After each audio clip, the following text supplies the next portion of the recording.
काय झालं रोहित, तो गाडी कोण थांबिली? अरे राहुल, ही तर अविनाशची बहीण आहे ना?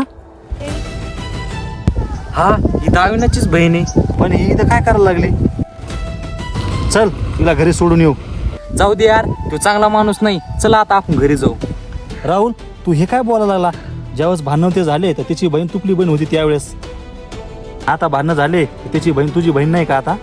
तुला कोण त्याच्या बहिणीची काळजी आहे? आणि तुपले सुद्धा त्यासोबत भांडणं झालते ना. अरे राहुल, माझे भांडणं त्याच्या भावासोबत झाले. ती माझी आज मी बहीण आहे. चल तिला जाऊन सोडू. सॉरी रोहित, चल आपण तिला नेऊन सोडू.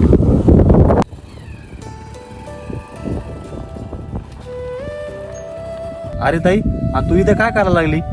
भैया ते नाही का, मी क्लासून आले ना तर मला आठवच नाही भेटला. चल मी तुला घरी नेऊन सोडतो.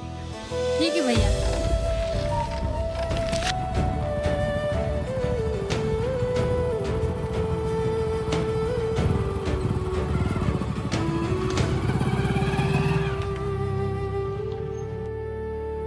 अरे ताई, तुला आज यायला एवढा उशीर कस काय झाला? अरे भैया, मला ते आठवण नाही भेटला ना, तर रोहित दादा भेटले, मग ते घेऊन आले मला. अरे रोहित, मला वाटलं आपली भांडणं झाली, आता आपली परत भेटच होणार नाही. हे अविनाश, पण मित्रामध्ये भांडणं होतच असतात. जर गोष्ट मित्राच्या बहिणी जर आली ना तर खरा मित्रपणाच कामी येतो.